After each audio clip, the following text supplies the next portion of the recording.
This is Where We Live. I'm Lucy Nalpathanchel.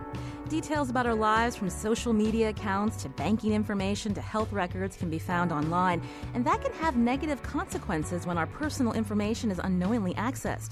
Just last week, news broke that Yahoo was hacked, compromising the information of millions of users. Then there's state-sponsored hacks by countries like Russia and China. And you have to wonder, is any of our online data safe?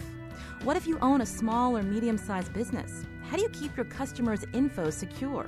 Coming up, we'll hear from an FBI agent who knows a lot about computer crime, and we'll explain how the federal government assists the private sector. But first, we talk to a computer security expert about how the private sector protects itself from cyber attacks. And we want to hear from you. How concerned are you about your personal information online? Do you have faith that companies which have your information also have safeguards in place to protect that data? You can join the conversation, 860-275-7266. Email Where We Live at WNPR.org. Find us on Facebook and Twitter at Where We Live. In studio with me now is Matt Kozlowski, Vice President for Professional Services at Kelser Corporation in East Hartford. Welcome to the show. Thank you. Good morning. So tell us about Kelser. I understand that the organization helps prevent cyber attacks or security breaches. You give advice and guidance to companies. Tell me how you got into this work. Yeah, absolutely. So we've done a lot of work. We've actually been in business for 30 years, so we see a lot of customers from commercial accounts all the way up to enterprise, and we really saw a need, especially in kind of the commercial small business space, to help people with cybersecurity concerns and protecting their data and their customers' information. Did you say the company's been around for 30 years? Yeah, we actually have been. Yep. So how have you adapted to all this, the new technology and the cloud and all that? Yeah. So that's something that we kind of pride ourselves on, is always staying kind of current and in a way, helping keep our customers current also. Yeah. So give us an idea when you say your customers, your clients. I mean, who are you helping? Yep. So today we help everyone from hospitals to financial institutions, law firms we do a lot of work with. We've even helped community colleges in Connecticut and other private universities. I mentioned the Yahoo hack, and from the reports I've read that this is not the first time Yahoo has been hacked. Yeah. And so I'm curious, when you look at like a tech giant and the resources this company may have versus a small business, I mean, where are the vulnerabilities for the clients that you serve? Yeah, so that's exactly one of the reasons, too, why we got into it was a lot of the tech giants like Yahoo, and even if you look in downtown Hartford, New Haven, Stamford, the big logos that you see, they actually have really generally mature cybersecurity strategy programs, where the smaller commercial-sized businesses it just hasn't happened probably until right now. So, is it because of a lack of resources or a lack of knowledge? I think it's definitely a lack of resources, and people didn't always think of themselves as targets, because in the news you hear, well, Target, Yahoo, things like that, and I don't know if it exactly hits home because you're not hearing it all the time. Unfortunately, it hits home when something happens. And we certainly help people out in that case, but we'd really like to help people out, before that happens and kind of hopefully prevent it to begin with. Well, we were talking about, a lack of resources. Depending on the kind of company that you work for or own, you may have someone that's dedicated. That's their job, is to make sure that the information that is on servers is secure. But when you work with small companies that are just, wading into this, is it because they don't have particular staff that are doing this? And what are their options? Yeah, absolutely. So to do a cybersecurity program well and do it right, it actually requires a full team of people. Most kind of medium, smaller sized businesses, their team of people is like running the business for them. I mean, they're helping people with Word, they're keeping their servers up and running, and they just don't have the time to dedicate, not just in terms of working on the security controls and putting the proper controls in place, but even researching and staying ahead of kind of trends in the market and know what to look for. And so what does it cost for a company to really get serious about securing customer data? Give us an idea. Yeah, I mean, I guess it can vary wildly, first of all, and it kind of depends on the market you're in and what regulations you fall under. I see some companies are spending a couple $1,000s a month on protecting their environment, all the way up to, again, depending on what you're doing and what regulations you fall under, maybe closer to kind of even the $1 million range. So, and when we look at software, I mean, is there specific software that caters more to companies versus the personal computer user at home? Yep, absolutely. We work with a lot of higher end kind of manufacturers that provide specialty software to do a lot of stuff. So one of the other things you kind of hear in the industry today is like big data, analytics, things like that. What's interesting to see is a lot of the the higher end security companies developing the software are mixing not just known threats, known vulnerabilities, and analytics on maybe someone's network, but they're using the power of big data to also analyze that and kind of feed it back into the system to identify threats, in advance. This is Where We Live. I'm Lucy Nalpathanchel. I'm speaking with Matt Kozlowski, Vice President for Professional Services at Kelser Corporation in East Hartford. They have clients, small to medium-sized businesses, and they're helping them keep their online information secure from cyber attacks. If you have a question or a comment, 860-275-7266, the number 860-275-7266. And you can always find us on Facebook and Twitter at Where We Live. Matt, you were mentioning known threats. So give us an idea of what are some of the hacks, like when we were talking about hackers, what are they looking to do? Yep. So kind of the modern hack and what they're looking to do is extort money. That's kind of what's going on for the most part with businesses today. To an almost equal extent too is stealing trade secrets, information, intellectual property there. And I mean, when you look at businesses in Connecticut, kind of again we hear the real big ones in the news often, but I have the luxury in a way of meeting with a lot of different types of companies in different places in Connecticut. And Connecticut has a wide variety and a huge base of kind of medium commercial businesses that kind of fall into this category. You mentioned manufacturing earlier. A lot of defense contractors in the state, a lot of small businesses that provide components to like the big EB, the big Pratt & Whitney. So how do you work with them? Yeah, so the kind of the big thing in that area right now is so protecting them, of course, but kind of when you're looking at supply chain and how government regulations are coming down, there's something called like the NIST framework for cybersecurity.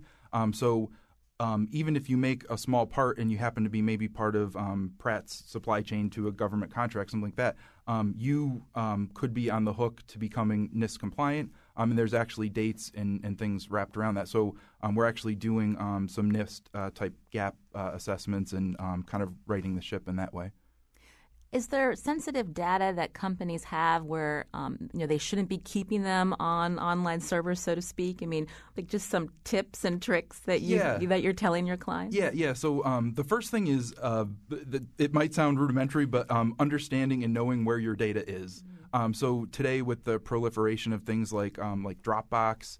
And just like cloud storage sharing services where it makes it easy for people to take their work home. Maybe they're even doing something where they're just emailing it home and then emailing it back when they worked on it. But unfortunately, a lot of that information can be really sensitive, especially if we're thinking about healthcare information. I mean, patient records are incredibly valuable kind of on the dark web. So. I think even in Connecticut, there have been issues with data within insurance companies or healthcare providers that have been compromised. And it can be something as easy as a coworker that leaves a work laptop in their car, and they have all this data there. Yeah. So kind of along those lines, it's the kind of cyber criminals today, especially the ones attempting to extort money or trying to trick people into doing wire transfers, things like that. Or stealing patient data, they might rely on. We'll take the healthcare industry. Like, I have nurses in my family and friends. They're the nicest people you would ever meet, and super helpful. And unfortunately, that also that kind of beautiful aspect of human nature can be used against you to trick you into doing things, or maybe sharing your password or something along those lines. I was reading that there's also the option of not maybe unplugging hard drives that have important information. Yeah. It's unfortunately very difficult to do that today. Today we're kind of in a hyper-connected world. a lot of people too are talking about kind of the Internet of Things, where everything from your I don't know whether you believe it or not, but your toaster to light fixtures is a legitimate thing, where everything will be connected to the internet. So thinking you can completely disconnect yourself, I don't actually know if that's a reality now or if it will be in the future. So it's more about understanding your risk, kind of where your information and data is, and really doing the best job you can protecting that, and preparing for the day that something does happen. So don't assume that it never will happen or it might not happen. The best planning today is done by it's going to happen, and here's how we're going to handle it when it does. You mentioned when people are hacking into systems or looking to extort money. How much of an profit is there for hackers to take when you look at industry and who is most susceptible to cyber attacks? Yeah, so let's talk about ransomware. So that's kind of the popular thing that's out now, unfortunately. So the basic premise is someone is somehow tricked into running a program on their computer. It scrambles their data. And it's held hostage. So folks in that case are looking at restoring from backup or paying a ransom. It's usually about $1,200 to kind of get their data back. And that might not be like a lot of money in that moment. To me, it would be, but kind of scale that up and you can see how this could be a pretty wildly profitable industry, unfortunately.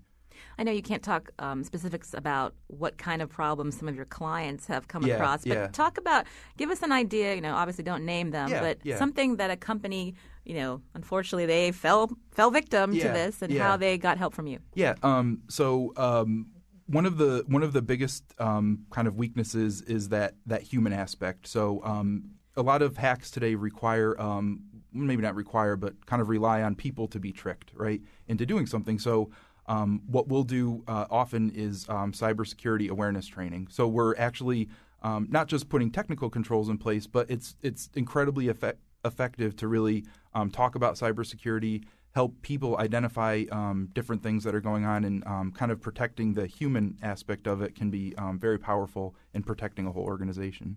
So is someone getting an email that they open that then corrupts? Well, that's one version of it. It can actually even get sneakier than that. So two kind of examples there would be there's some modern ransomware, for example, where maybe someone was tricked into it. Maybe they clicked on a link, something happened. It does two things. It'll actually scour your network looking for financial information, social security numbers, and then if it doesn't find it, it'll encrypt your data. So it's kind of like they're really getting sophisticated in what they're doing. The other thing, too, is just kind of old-fashioned, I'm going to trick you into giving up your password somehow. Maybe I'm going to send you, a very convincing email like, oh, your IT company, requested your support and we need you to put your password in here. Then hackers will go in, very silently monitor emails to and from, and then at the right moment, just based on kind of your own patterns and your word, they'll send an email to someone saying like, hey, my account information has changed. Send all new wire transfers to this account number, and that can be a way of just losing money. I mentioned Yahoo a few times. Again, this latest report that they were actually hacked in 2014, 500 million users affected.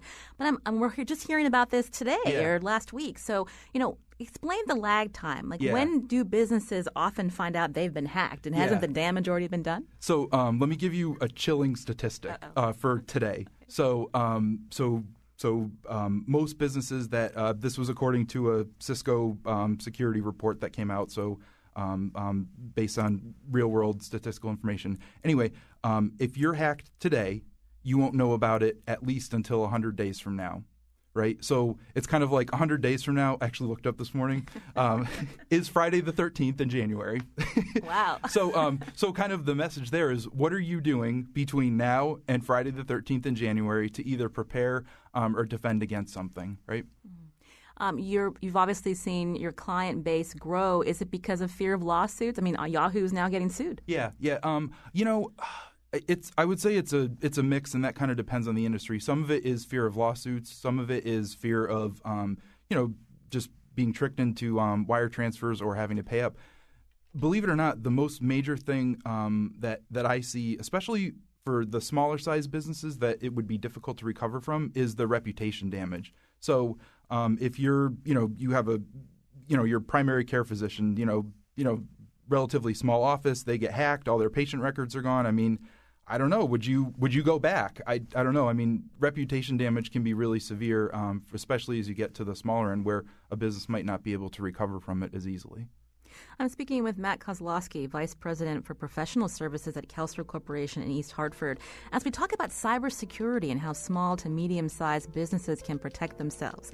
After the break, an agent with the FBI's Computer Crime Squad will join us in studio to talk about how the Bureau works with businesses to prevent cyber attacks and hacks. You can join the conversation, 860-275-7266. This is Where We Live.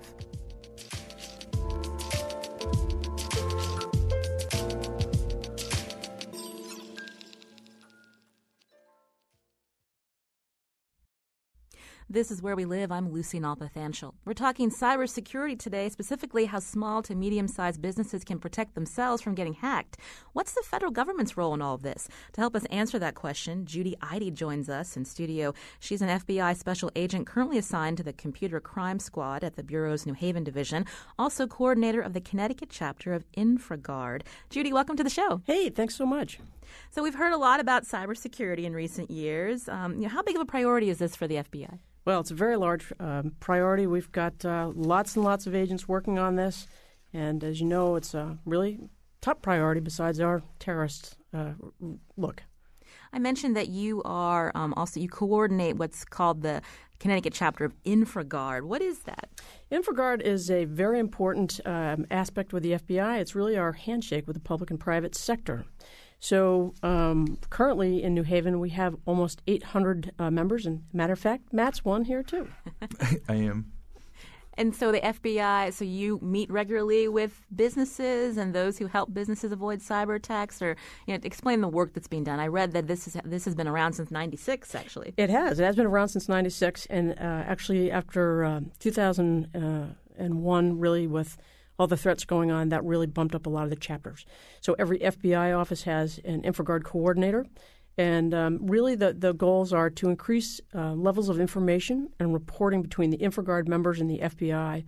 It's also to increase interaction and information sharing among the InfraGard members and the FBI regarding critical infrastructure, the vulnerabilities, and interdependencies. So there's 16 critical infrastructures, and we try to have reps in each of those.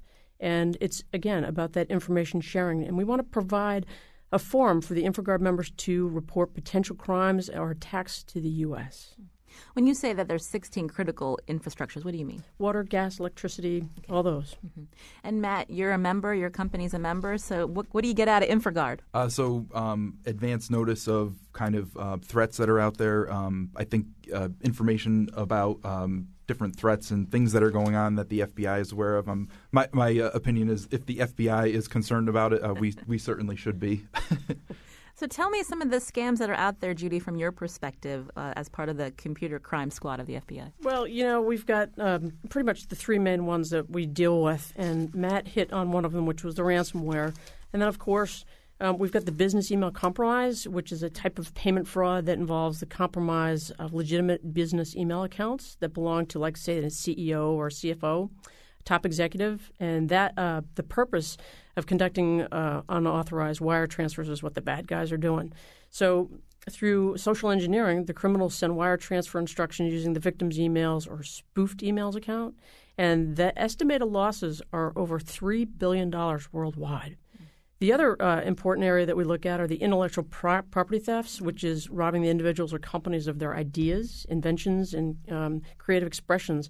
So this includes trade secrets, proprietary products, and parts of movies, music, software, counterfeit, aircraft parts. And these are all criminal, top priorities for the FBI.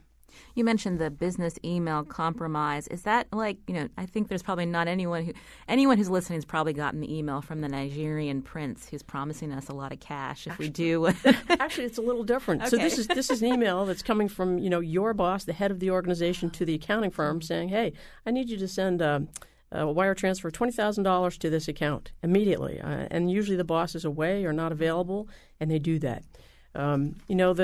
thing about cybersecurity, it's a real shared responsibility. And so when Matt talks about educating the insiders, it's really important to educate the employees to look at that email, and they may notice something wrong, that that wasn't really the boss's correct email address. And so, that insider training is so important. It's almost unbelievable when you think that people do fall for that, but it's pretty easy to fall for it. It's very easy. And sadly, I can tell you that I've had different cases. Like over the past year, I've had 3 women who have lost over $300,000 each because they've fallen in love online, right? They've never met the person, and yet they're sure this is the one. And they're sending phones to, Nigeria or abroad. They're sending computers. They're sending all these things. And the old scam was that the guy never showed up for dinner on Friday night, right? Now there's a twist to it where a person does show up, and the woman says, you don't look exactly like the guy I've been emailing with, but okay. So they have a very romantic night, and the next thing you know, about 2 weeks later, she's not hearing anything from him and gets a picture of a ransomed, picture where he's bloodied up.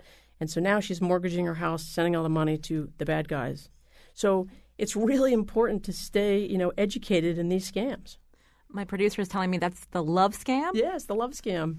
I haven't heard of that one. Yes, falling in love with somebody you don't even know. There's also that the tech support scam where people get an unsolicited call from tech support.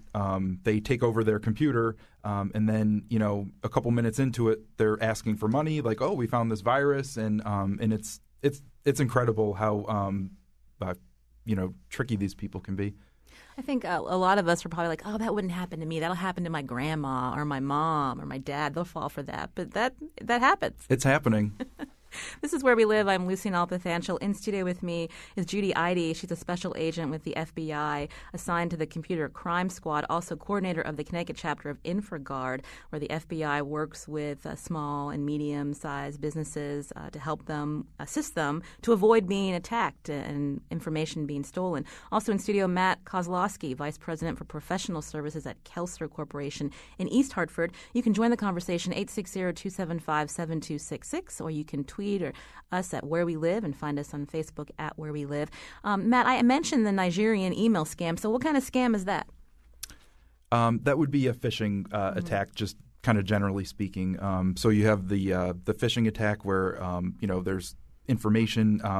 When we conduct cybersecurity training, for example, we actually go through some sample emails and kind of point out they've gotten a lot better, but like imperfect grammar, things like that, odd spacing, weird capitalization type stuff. I mean, that's generally pretty obvious. Well, maybe not so much, and that's why we have to talk about it. But yeah.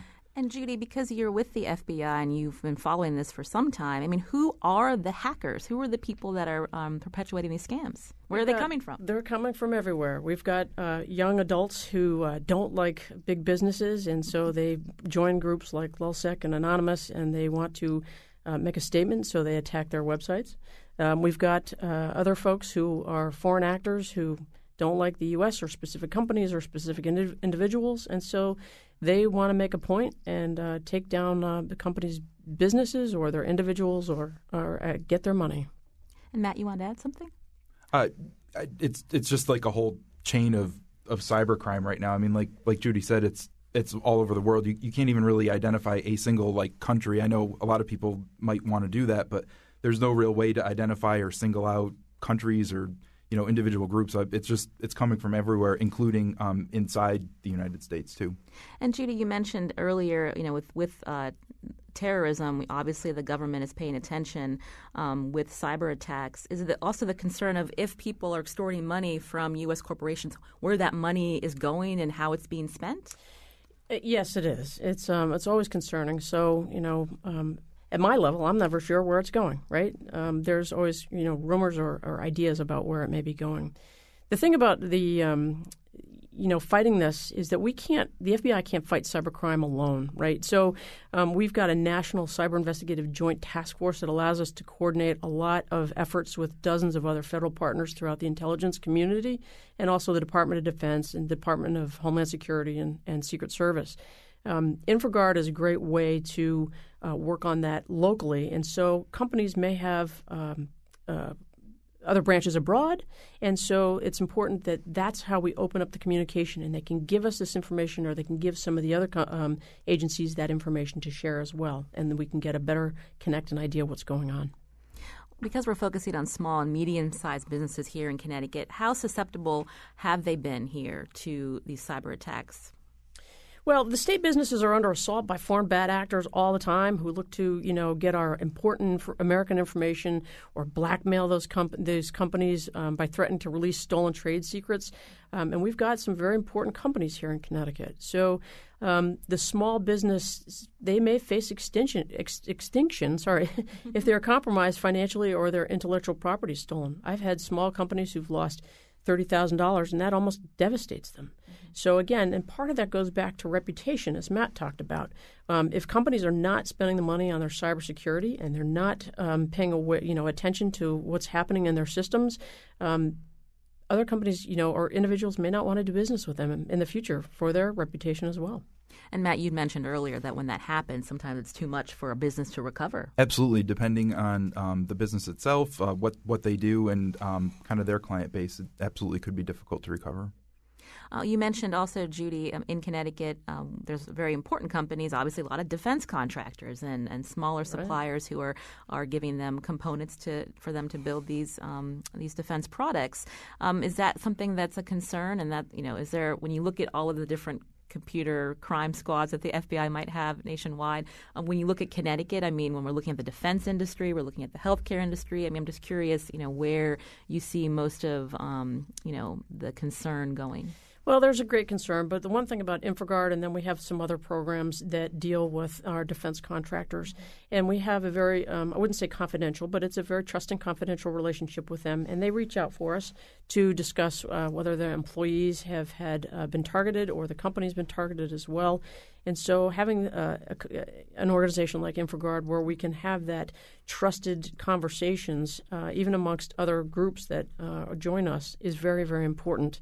The FBI's statutory authority, our expertise and ability to combine resources across multiple programs makes it uniquely situated to investigate, collect, and disseminate the intelligence about and how to counter cyber threats from criminals and nation states and terrorists. And so this is so important because we've got the ability and people to do it. You mentioned these hackers are coming from everywhere, but oftentimes in the news, we're hearing about Russia and China. Are they our biggest threats? I would say so, and I'm no cyber expert really, but they are some of the ones that we're seeing the biggest problems with.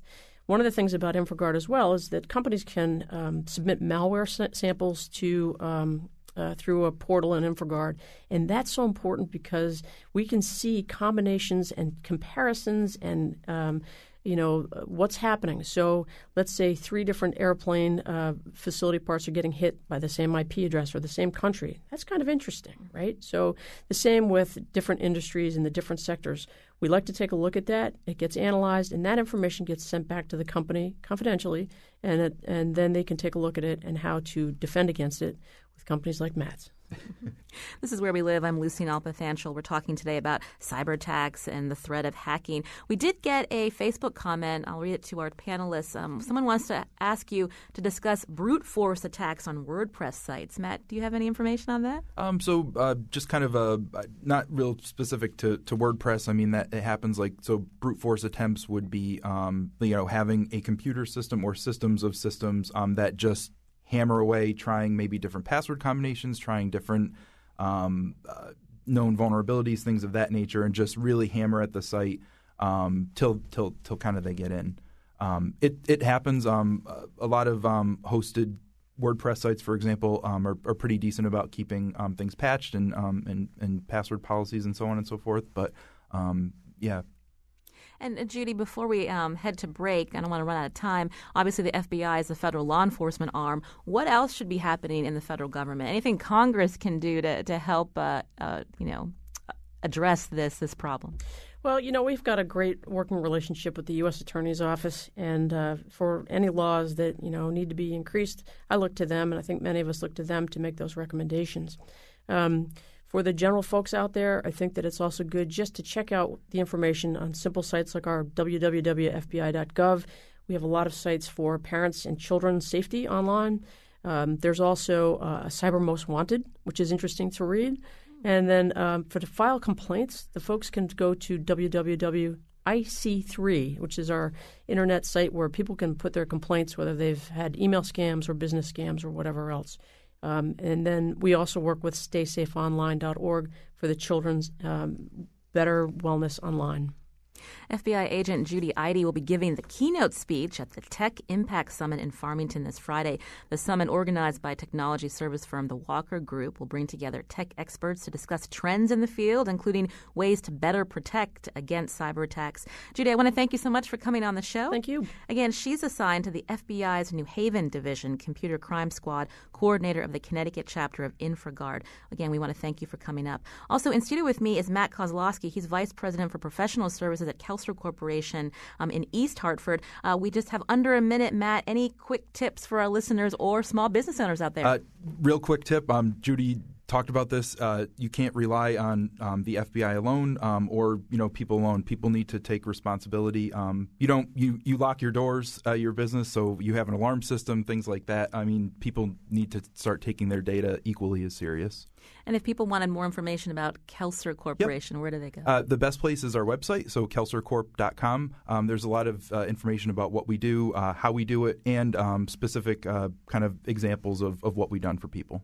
And your Twitter page is pretty active, too. I saw some interesting articles, especially about that business email compromise that we heard about. So your Twitter handle? VMattK.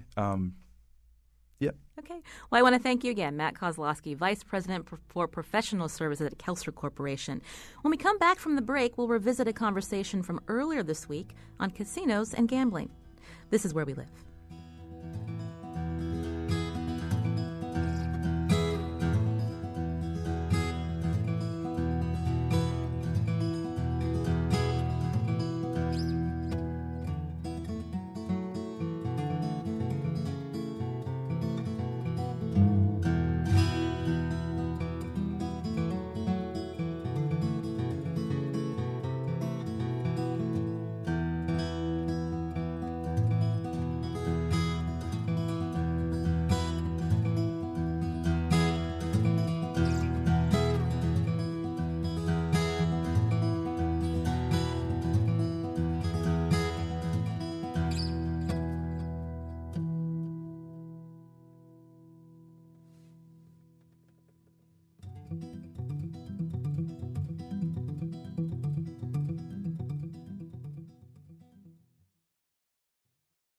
This is Where We Live. I'm Lucy Nalpathanchel.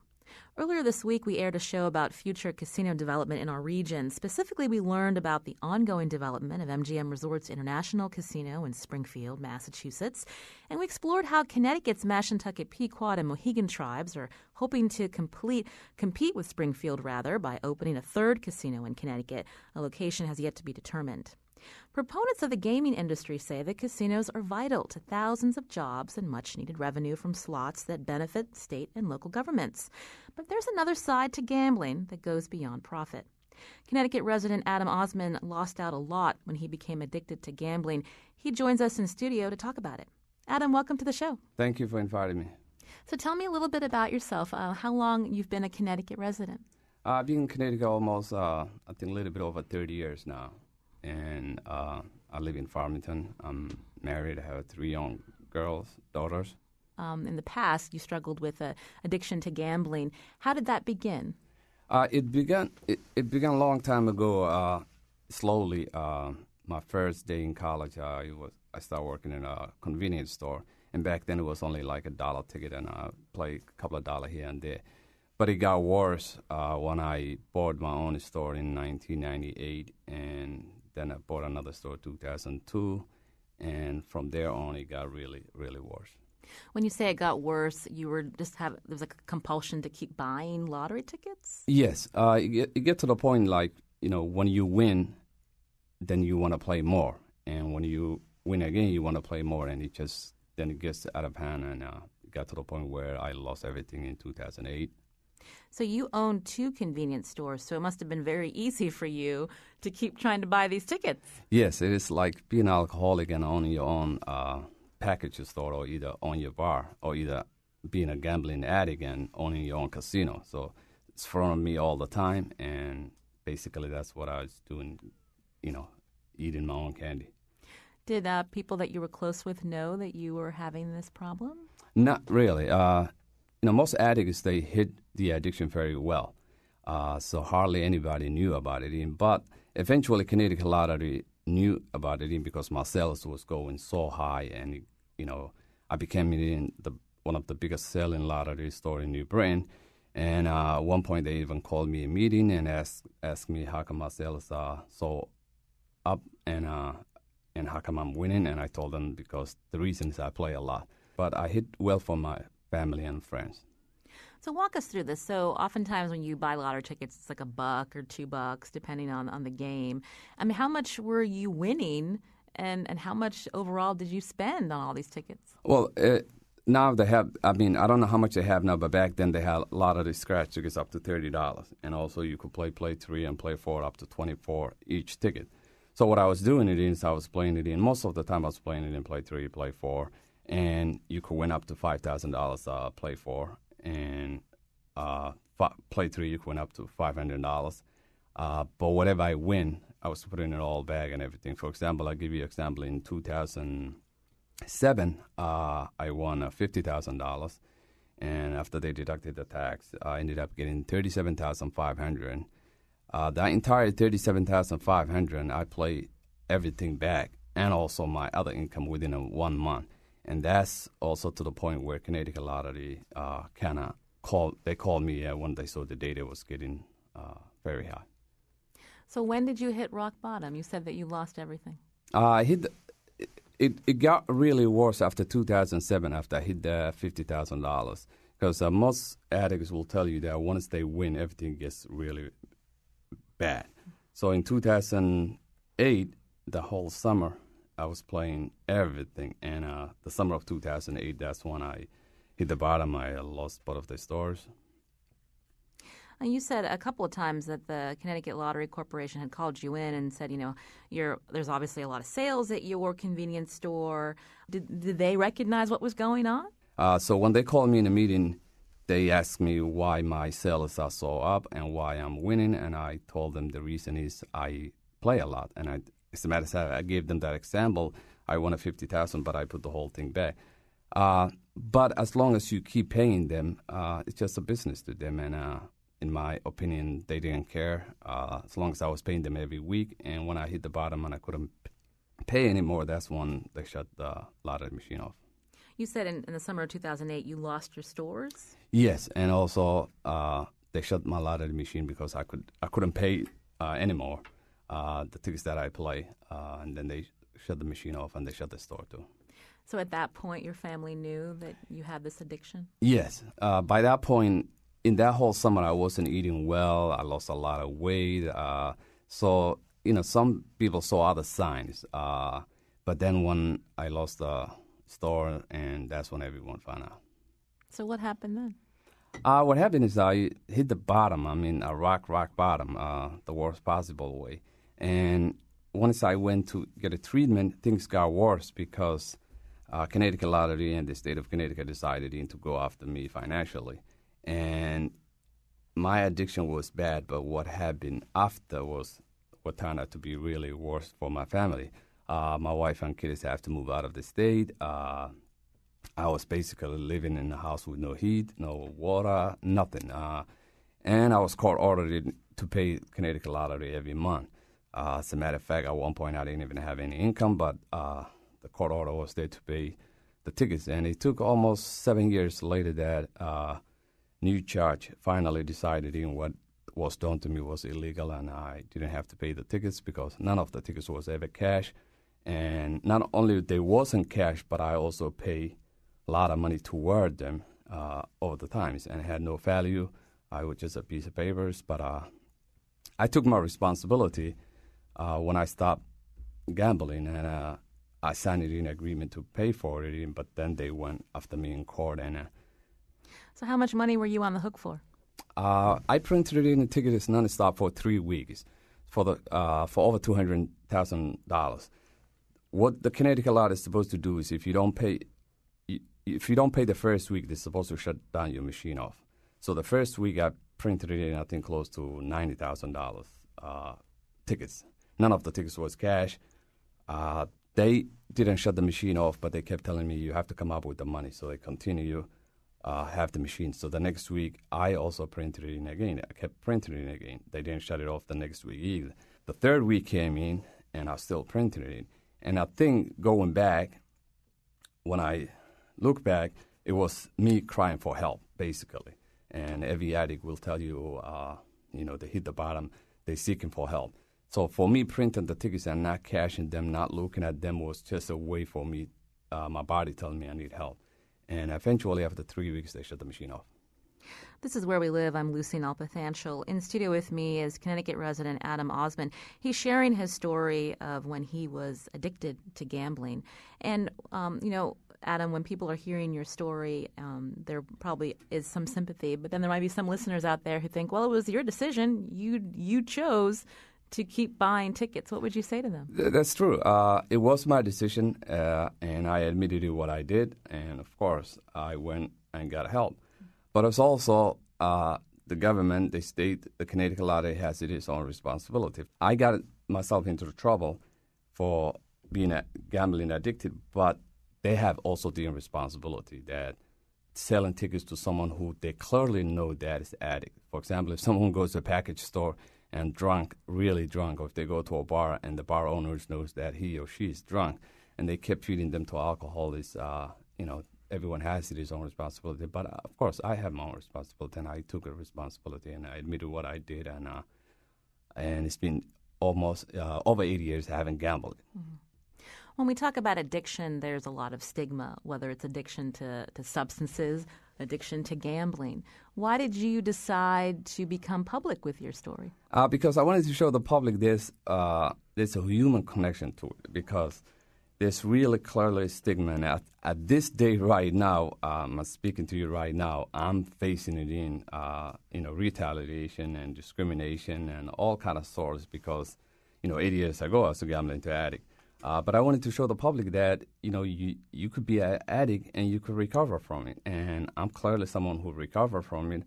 But it's still, the stigma's still there. And right now as we speak, I'm being retaliated different ways for me to seek better jobs to support my family and my kids. So the stigma's there. And then there's people who always don't want you to speak publicly about what happened.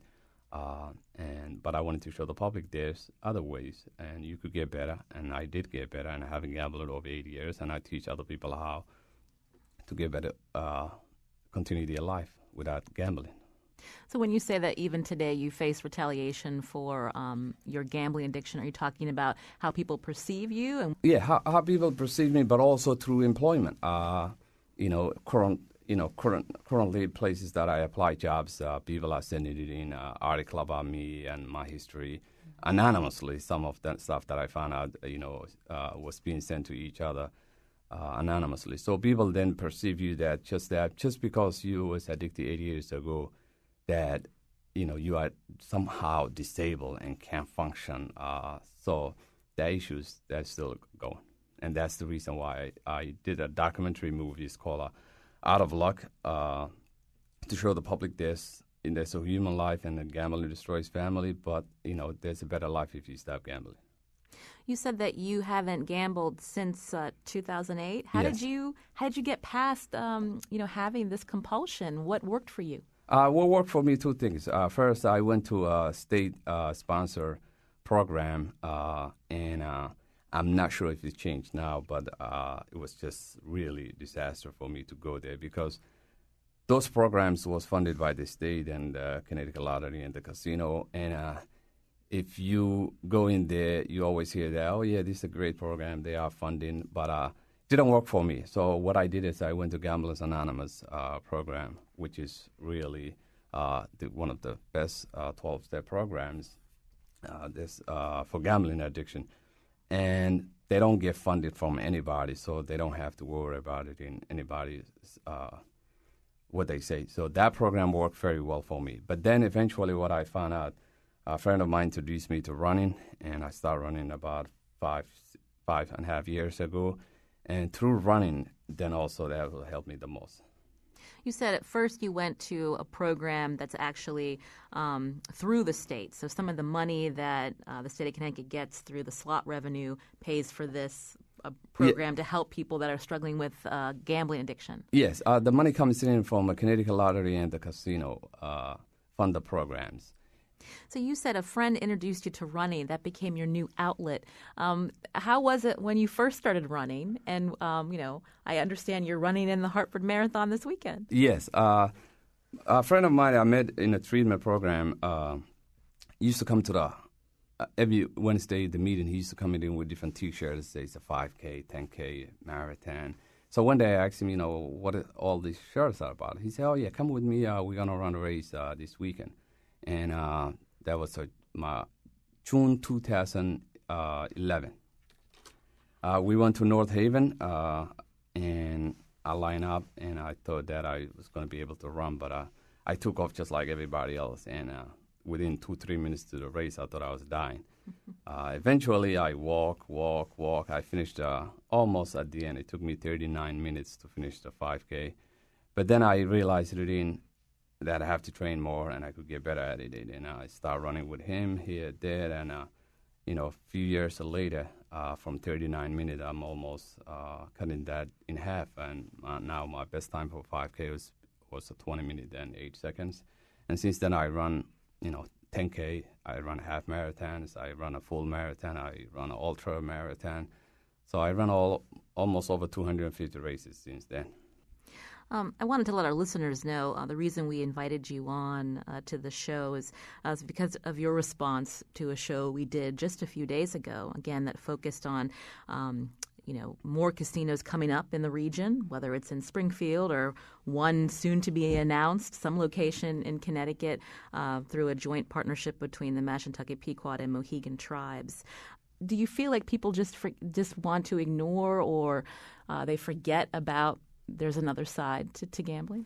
Yeah, I testified at the legislature plenty of times, and always I hear that people just talking about the revenue, and hardly no one ever talks about it, the social costs. And if they talk about it, they say that, it's just a 1%, or it's just, a few people here and there. But what they don't understand, the toll that it takes families for, even if it's a one person who stopped gambling or who is a gambling addict, they affect their family, For myself, I had 3 young girls. It affected my wife. It affected everybody. So that one person could affect another 10 people minimum. And in the state of Connecticut, we already have one of the largest lottery sales in the country. They added in Keno. Now you're going to add it in a couple of more casinos, or even one. It's just too much. And now hardly no one talking about it in the dark side of gambling. And if they do, for example, they'll just say, it's a small percentage. But it's really serious problem. And I seen myself, and I went to gambling treatment, and I seen people struggling day in and day out, and I seen families lost their houses, and I've seen people who die. So I seen everything. And when people talk about revenue, I always remind them there's a really serious social cost. The zip code down the street from here is one of the poorest zip code in Albany Avenue, and that's the number 1 lottery sales in this state. And if you add it in our casino somewhere close to this area, people just gonna go play more and spend more money that they don't have. I've been speaking to Adam Osmond. He's a resident of Farmington. At one point, he struggled with the gambling addiction. He worked to overcome that addiction, found running to be a good outlet. And this weekend, he'll be running in the Hartford Marathon. Adam, I want to thank you for coming in and sharing your story. Thank you. We reached out to the Connecticut Lottery Corporation to respond to Adam's story. The Connecticut Lottery Corporation had no comment. Where We Live is produced by Lydia Brown and Jeff Tyson. Our technical producer is Kyone Wolf. WNPR's executive producer is Katie Tolarski. You can learn more about our show and listen to our archives at WNPR.org/wherewelive. I'm Lucy Nalpathanchel. Thanks for listening.